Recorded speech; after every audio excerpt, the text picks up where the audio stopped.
So welcome to the Megalithomania tour around Glastonbury this afternoon. We're going to do the Abbey, we're going to do the Chalice Well, and we're going to end up at the Tor.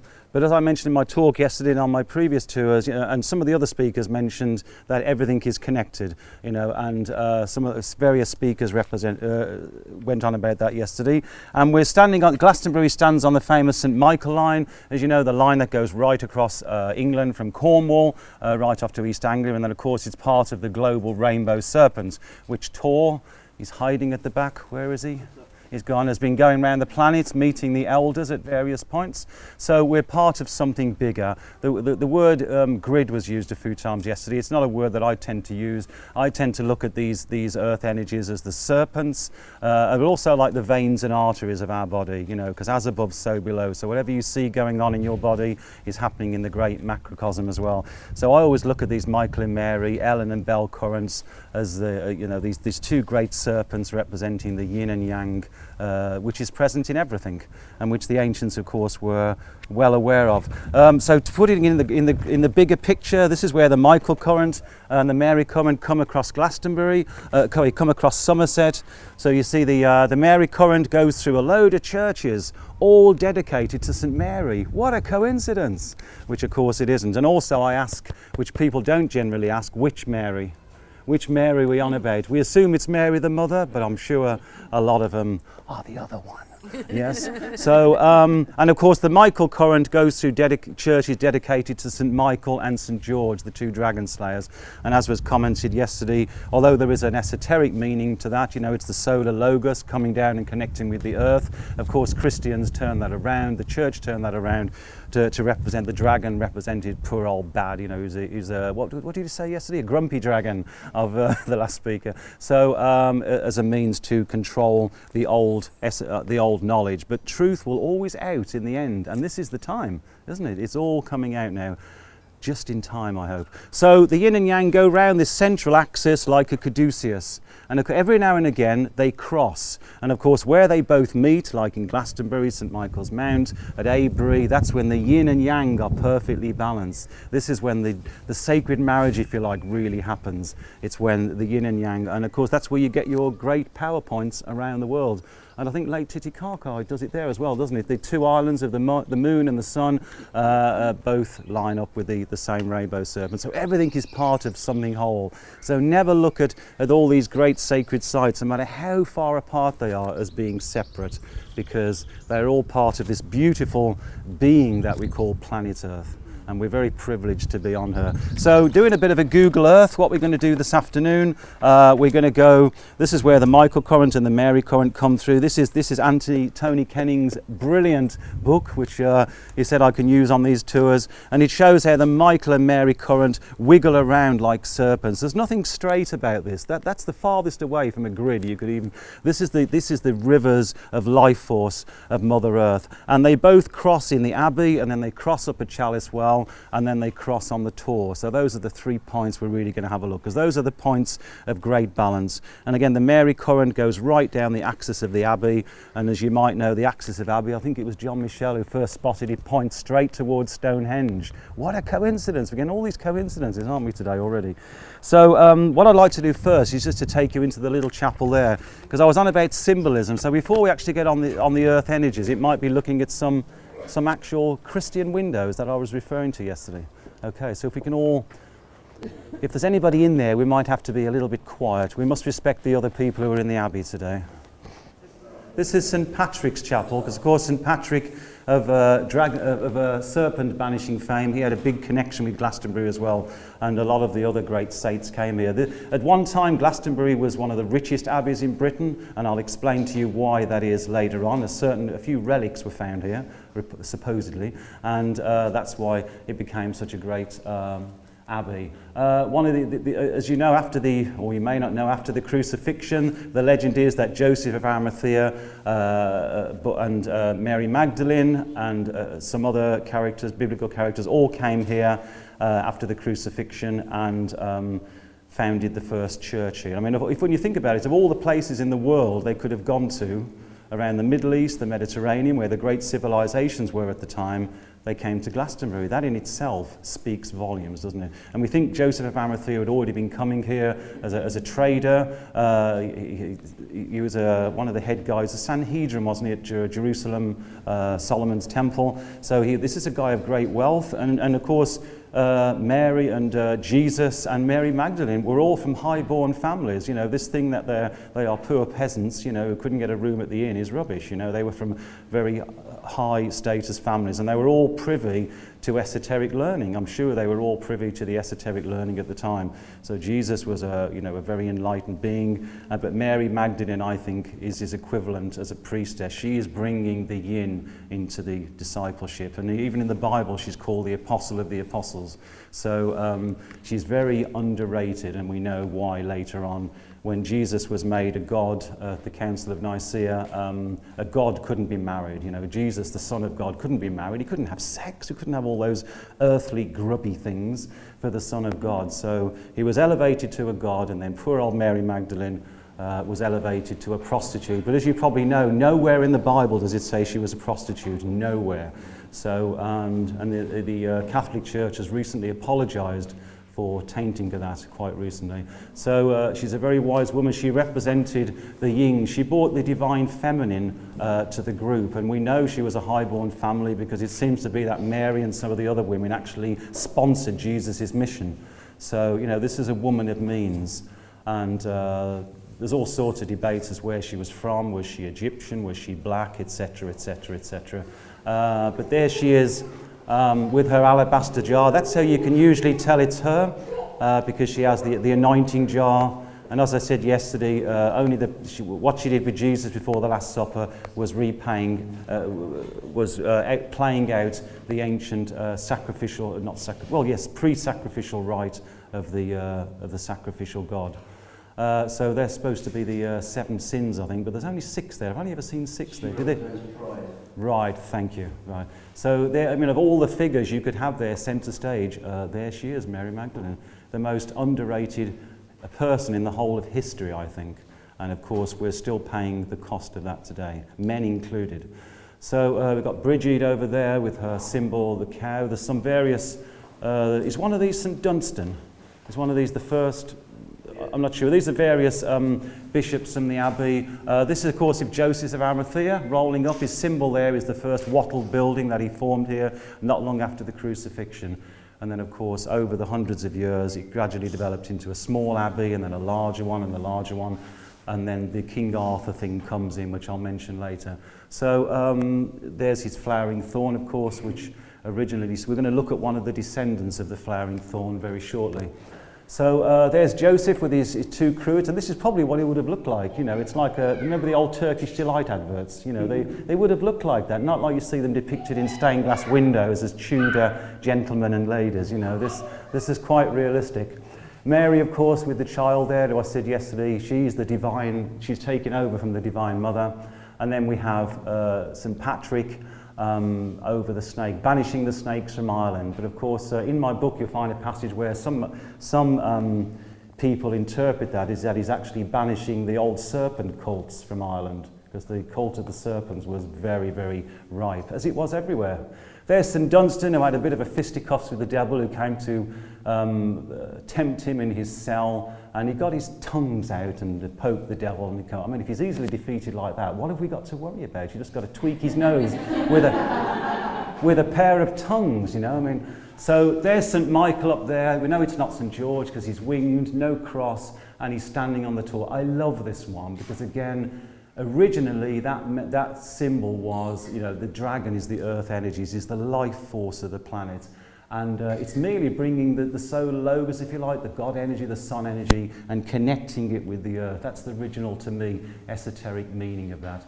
But of course, what a perfect symbol for the Egyptians for the Christians to adopt. Now we've got the saintly angel dispelling all the nasty dragons, which represent paganism. They represent all that Christianity didn't like. So, and I said how the cross as well is a pre-Christian symbol. I mentioned that in the talk. So I think what we'll do now, we'll just go around the corner and we'll see one of the descendants of the original Glastonbury tour. I think that's Brigid, isn't it? I should think, yeah, the spring maiden is usually in white, so it's Brigid. That's her milking stool from the cow, isn't it? Yeah. Thanks. Yeah, that's right. She's holding one there. Again, the cross is a solar symbol. It marks the returning of the sun in the spring. There's lots of ancient goddesses I found that are also dressed in white and representing the spring. So everything comes from something else. So if we go around the corner then, let's have a look at actually one of the descendants of the staff that Joseph stuck in the ground nearly 2,000 years ago.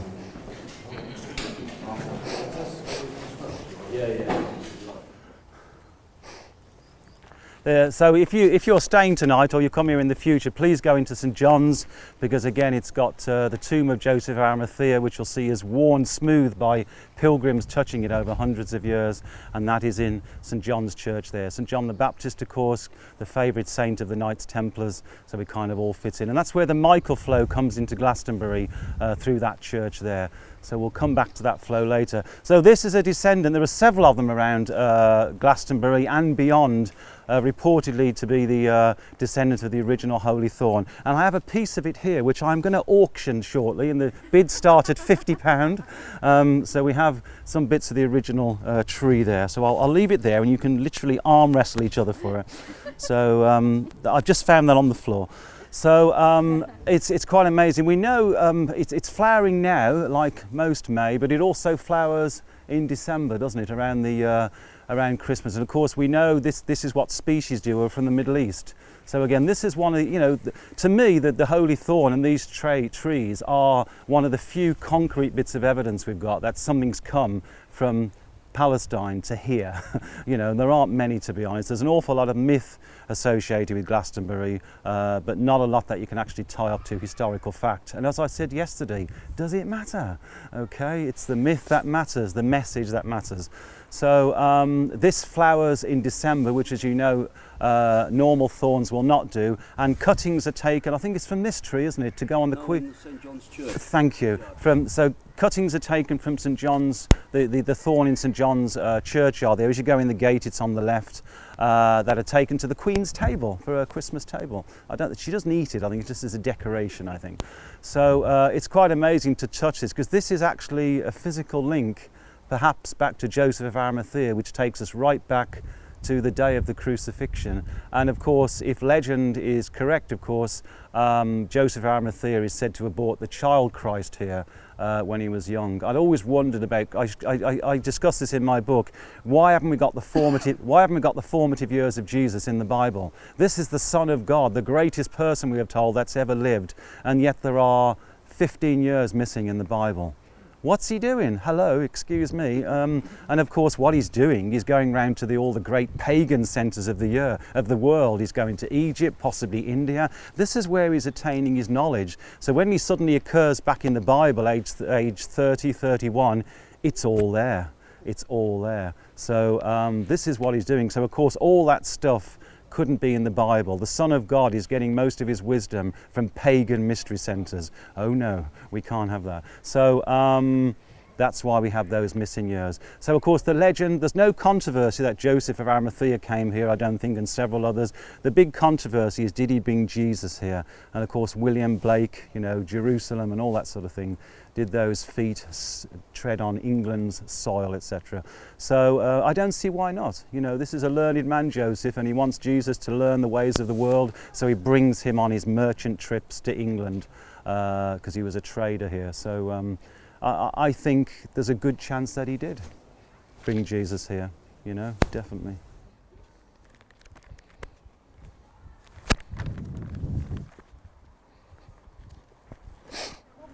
Okay, so this is the site, we think, legend says, is the very first church, the very first Christian foundation in the whole of Britain. It's supposed to, we are told, legend tells us there's a central chapel and then 12 hides around the outside, representing all the companions that came. And of course 12 is a very sacred number in lots and lots of ways. So it's quite amazing that, where we're standing here, this is the site. And you know, we know that Joseph of Arimathea arrived here. That isn't a mystery, really. We know he's here. His tomb is over there. So the big controversy, of course, did he come earlier with the child Christ? So as I said before, when we get just inside people have vacated it now. When we get inside, you get a look at the whole of Glastonbury Chapel. The axis of it was altered later on, but the original axis is pointing straight to Stonehenge. And John Michel said, well, why would that be? And of course it's because people are going from here to Stonehenge in ancient times. This is a great pagan centre. Whenever I find a great Christian centre, virtually anywhere in the world, the bigger the foundation means the more important it was as a Christian place before that. And this was one of the longest abbeys in the world, really.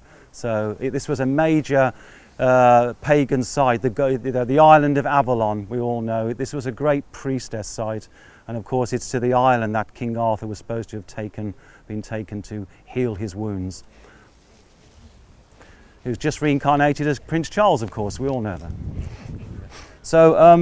So again, we're standing looking down the whole axis. That blue line there is the Mary flow, is the female flow, and as you can see it flows right up the whole. We're going to work our way up here gradually, and then we're going to go down here very shortly, because to me this is the Holy of Holies, this place. This is where the original church was. I think this was the locality where Bly Bond found the Omphala stone. We're not quite exactly sure where, but we're going to have a look at that very shortly, and that is just amazing stone. And so we're going to go down here very shortly and be conscious of the energies, be conscious of what you feel down there. I don't want to put words in, I don't want to project to what you might feel. Perhaps you can share afterwards when we move off. But it's to me one of the most sacred places in Glastonbury is just against that back wall. I find that to be electric with energy. And so all of this would originally been covered. This would have been the Lady Chapel, and in a lot of cathedrals you have a Lady Chapel which is either slightly behind the high altar or very often underneath, because the Lady, of course, is Mother Earth. It's the goddess reincarnated as Mary or Mary Magdalene. So they're hoping to get down into the earth to commune with the Earth Mother. Fabulous. So they've recreated the spiral staircase that used to down here, I wonder. Fabulous. Look at that.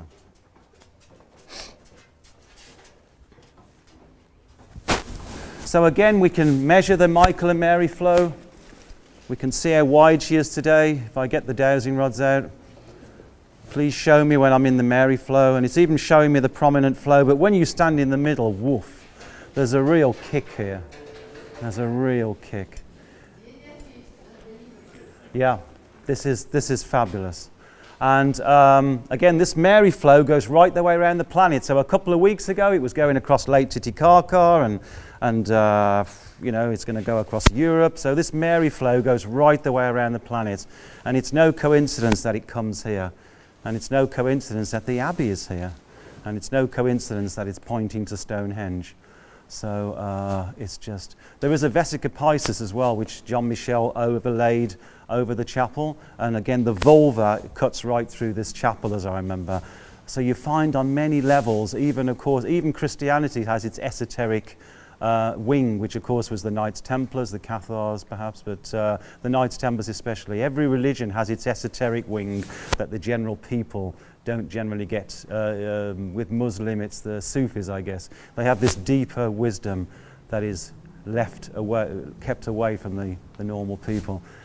If you want to take a few minutes to put your back against that wall, it's quite amazing. You know that this is actually the same dimensions as Stonehenge as well. Thank you. Yeah, the circle. Yeah, the further walls are the same as the ditch, and the inner walls are the same as the circle. Thank you. Sorry, I haven't introduced Tor Webster. He does a lot of. He's one of the dudes that's going around the planet meeting all the elders.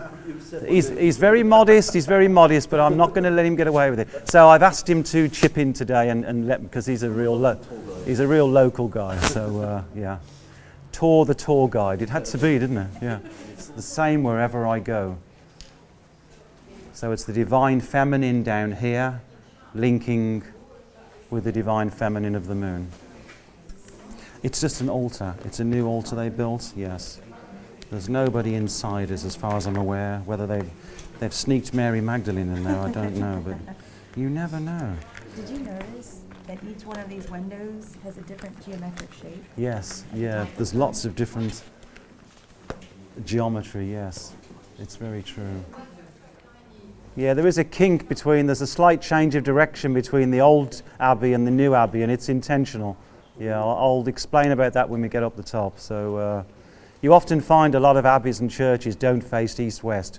No way. We're always told the churches face east at the altar end. It just doesn't happen in a lot of occasions. They're very often aligned with the energies and also what the previous temple was aligned with. You know, they've used the same foundations.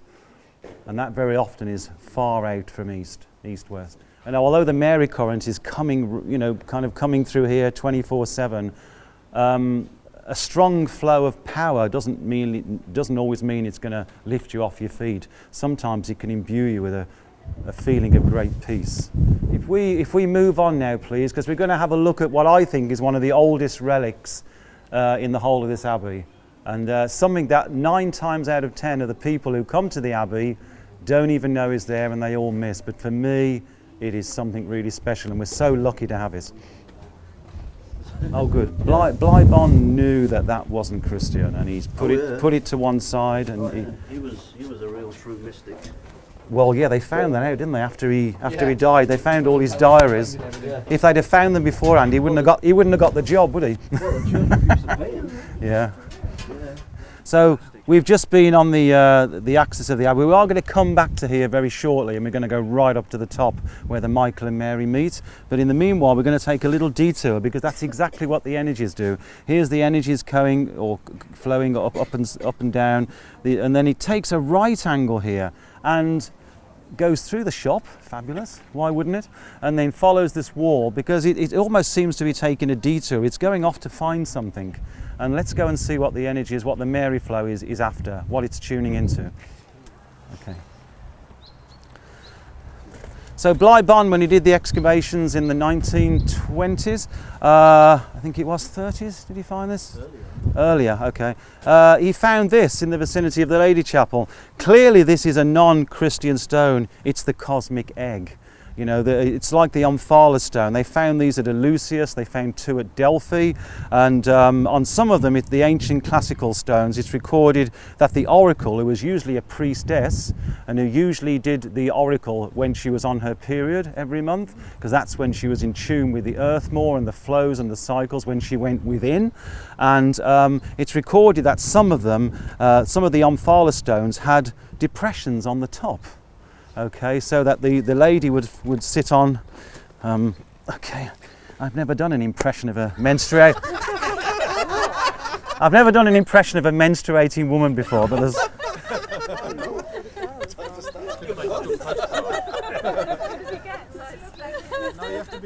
I feel like it. Yeah, get out of my life, leave me alone. Yeah, I feel like a child on the potty who's kind of. You're all encouraging me to have my first movements. Yeah. So the idea was that I'm trying to be serious here. The idea is that the priestess would sit and tune in, and then this little depression on the top would catch the menstruating blood and would be used later on for other rituals. That's been recorded. I found it at a few of the oracle centres. And when I came round here and I saw this depression, I thought, wow, that's quite amazing. And even the rainwater, sometimes it's filled with rainwater, which stains the stone red. Whenever you come here after rain, there's a little pool there, and I think, yes, this is exactly what it is.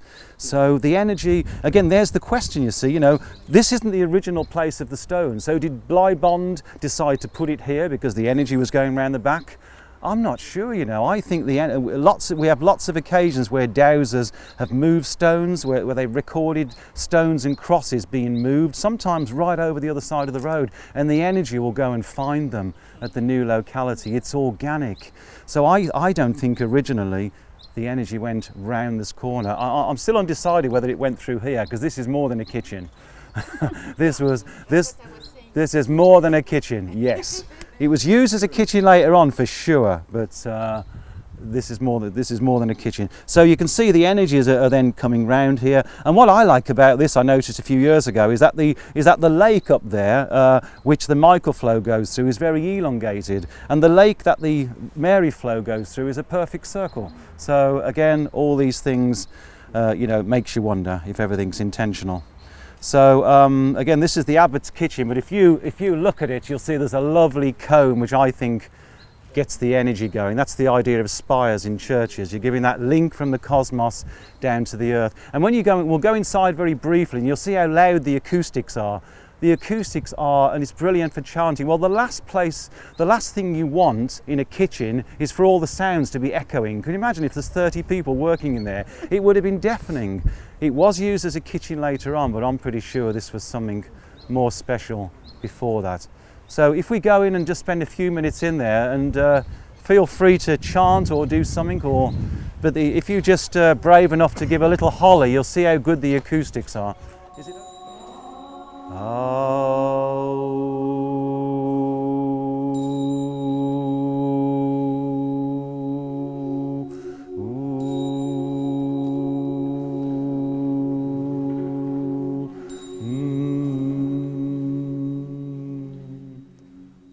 See, this is the worst possible design for a kitchen. It was used for that later on, but I'm sure... I didn't know you'd laid a buffet on, Hugh. Yeah. So the stone is just the other side of this wall, and you look at the shape of this. I think this is very Eastern, very Muslim. It's just so... And of course the Templars were in Glastonbury Abbey, we know, as they were in all the... Okay, we must move off. Okay. So there's something special over here, isn't Tor? Something we're going to have a look at. Yes. I can't argue with that. So this reputedly is the site where in 1191 the monks dug to find the tombs of Arthur and Guinevere. It is reputedly, woo, yeah. And the male skeleton, I think, was thought to be a bit of a giant, wasn't it? Dimensions 9 foot, was it, something like that? So this is a big guy for sure. And of course, we don't have the actual skeletons today, so one has to ask, like with all, putting my devil's advocate hat on, you know, we have a lot of supposedly relics all over Europe, and there's hardly any shred of evidence. There's one or two that they are actually the bones of the saints, etc., that they are reported to be. But whatever the case, of course, this firmly, well, it shows us two things. That this firmly put Arthur officially on the Christian map of Glastonbury. I think he'd already been sort of associated with it, but of course this also proves, of course, that in 1191 the Arthur myth was already up and running, and very, very well, thank you very much, because the monks saw this as a great opportunity well, that's what caused the wealth of the Abbey, I think, ultimately. There were several reasons why pilgrims came here, but of course Arthur and Guinevere's bones suddenly appearing, you know, it must have gone like round Europe like wildfire, because Arthur was the archetypal hero which occurs in many cultures. Everybody has got an Arthur in their culture. So, and Guinevere too. So whether they are the original bones or not, again, does it matter? People thought they were. And so he is a bit of a unique figure. In fact, he's kind of sacred to so many spiritualities and an inspiration, for sure. So let's go and now walk up the actual axis of the Abbey and get on the Mary current going up the axis. Usually annoy people. This could probably be the most relevant anywhere in history. It's got Jesus and Maria here, which of course Jesus and Mary we would say now. And of course Bly Bond rebuilt a lot of these walls. Do we have an age for this bit? What we think this particular bit is? Because you can see the bits that were rebuilt. Yeah. But as regards the age, was this stone reset, or do you think this was carved after the fire? Do you think? I think that's the reason. I know Mary is a sacred name anyway and goes back to pre-Christian times, but it makes you wonder why they have the same name is to confuse, you know, rather than you're always wondering which Mary we're on about. So I'm not supposed to really, but I just love to. You've just got to, haven't you? It's just wonderful. You know, on Indiana Jones, there's that line, we're only passing through history. This is history. And I get that feeling with this. It's just amazing. And again, whatever you believe this to be is valid. Whatever it does to you, that's all it needs to do. So as we walk down the axis of the Abbey, if you can perhaps tune in again and see if you can pick up any energies coming down the Abbey. According to Tony Kenning's dowsing and Hamish Miller's, the Mary current splits into quite a few different flows up here. I've never taken the trouble to examine that, but so if you're not feeling any energy as you walk up, it might be worth just moving to the left slightly or moving to the right. What have you found, Sean, up here?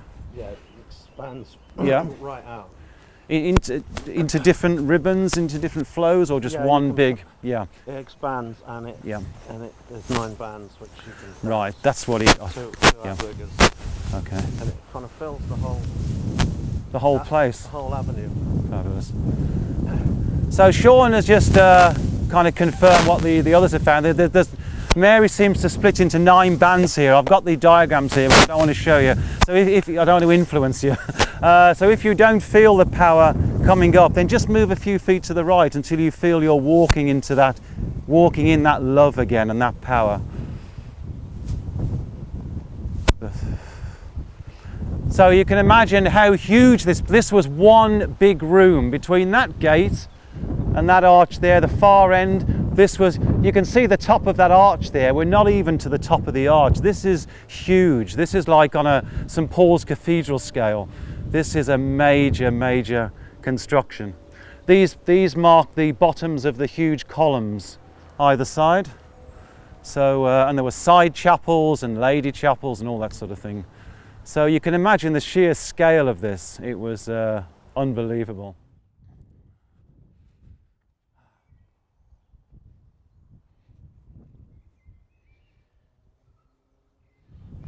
And above the top of here there was a tower, a whopping big tower.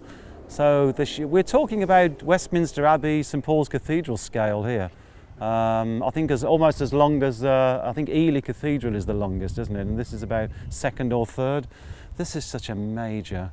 And of course Henry VIII had his way, as he did with the other cathedrals, and made a real example, was it of Abbot Whiting, was it? Whiting? Yeah, Blessed Richard Whiting. Whiting, he got dragged up the Tor and drawn and quartered and all sorts of nice things that our lovely king did when he was looking to get his hands on all this. But again, the relics disappeared. And whether they disappeared, you could say the fact that nothing was found is proof that they didn't exist. But let's face it, the money that could have been earned by Henry by getting his hands on these relics, you can see, because they all knew that the Reformation was going to come. They all knew that the fisticuffs between him and the Pope was like centre page, really. So you're not going to leave your prized relics to here for the big fat bully to get his hands on, are you? So you're going to whip them away, as with other things. So you said earlier on, I'm going to put you on the spot now, you said you had an idea of where the bones of... yeah, the other side of the Tor. The other side of the Tor, okay. Right. Yeah. And for that conclusion is based on just a hunch or something? A lot of people kind of have been talking about it, you know, yeah. There's various information, and yeah, I've been doing some research myself. Okay, fabulous, okay. Sounds like Watch a book. space. Sounds like a book. Hands off. These people, they just churn these books out.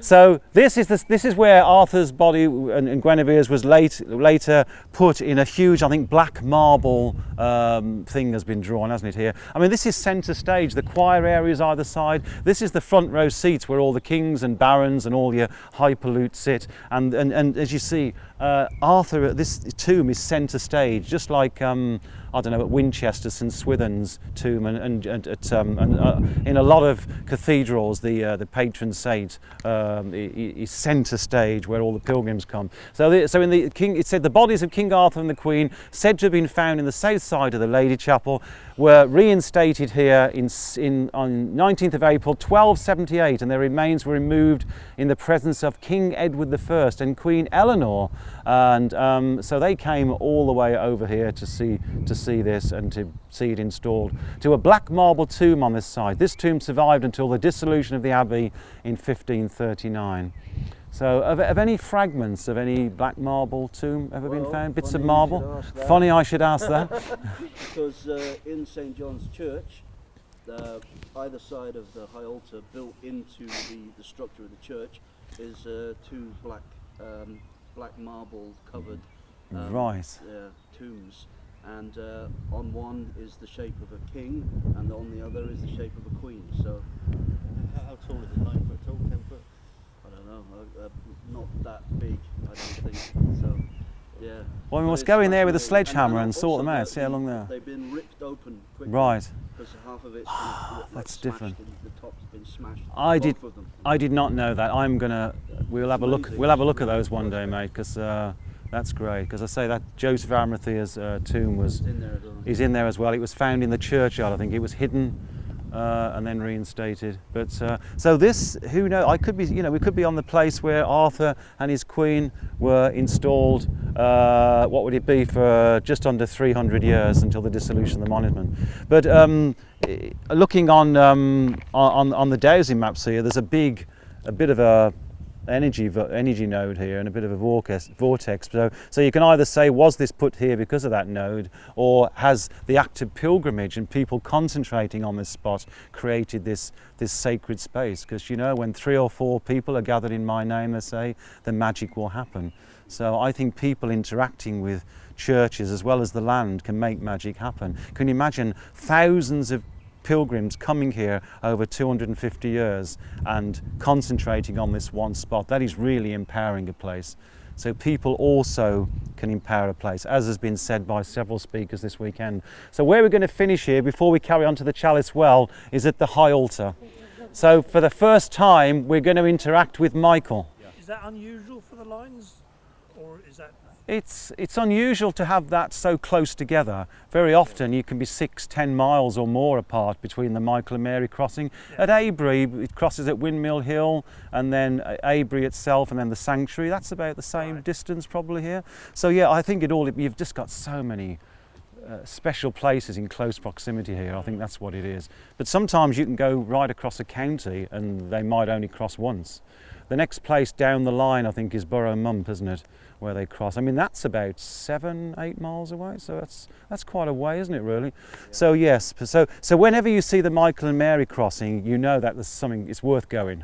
It's worth going. So you see on this little map here, here's the Mary flowing up the whole of the axis through Abbey House. So they've got the perfect place to run the Alpha course there, no doubt about it. I've been in that building. It's fabulous. The energy in there is fabulous. I don't know whether I could ever get to sleep there overnight, but the energy is fabulous. So that's where you book up for the Alpha course. Yay! So and this, you see the Michael coming across. It's been through St John's Church. The labyrinth, I think, is associated with it, and then it crosses almost at right angles, as Sean just confirmed. It comes through that rubbly bit of wall there, and then goes at about, I don't know, 45 degrees, perhaps up towards that beech tree I've always found. So this is where the Michael and Mary cross, and we'll also find occasions like this on the tour and at the Chalice Well. So it is a moment of great balance, a place of great balance, and of course it's the place of power as well. I bought a dowser here a few years ago who reckons there's a megalith under there. That's what's pinning the energy down. So it might be worth you dowsing for that, any of you dowsers. Yeah, because when you think about it, the Michael and Mary, there's no stone, there's no rock or monument to keep the Michael Mary here. So why isn't it crossing over there sometimes? Why isn't it crossing over there? And they felt there's something here pinning it down. It could be just the consciousness, because this was the high altar for 1,000 years. Perhaps it's just the sheer imprint of consciousness that we put on this place. But I definitely, a couple of dowsers in this dowsing group felt there's something interesting under here. So I've been in a few cathedrals, and you go under the high altar and there's rooms underneath. You find that quite commonly. So who knows where Mary Magdalene is, He's a little devil, he just throws that in. She's got to be somewhere, unless she was cremated. This physical remains of Mary Magdalene, unless she was cremated, when you think about it, if she actually lived, her bones are somewhere, unless she was put in a particularly acid soil somewhere or not. But, which is quite a thought, isn't it, really? She could well be somewhere. So, the end... Covered in pure sapphire. Was it really? Oh, wow. Yeah. Wow, that must have been amazing. That's like an old temple altar, isn't it? Like something out of Egypt. Yeah. Again, well, yeah. And again, this place would have been crawling with Templars at the time, and the highlight. The cross above the window there. Yep, yep. Austin family, very famous Templar family. The Templars did not build any of their sites just at random, for sure. When you know a place has got Templar associations, it's worth visiting. And the Templars were all over Somerset. There's loads of places in Somerset that the temples were at. Temple Combe, not Temple Combe, yeah, and Temple Meads in Bristol. Apparently, any time you get Temple, it usually means the Templars were there. Worth visiting.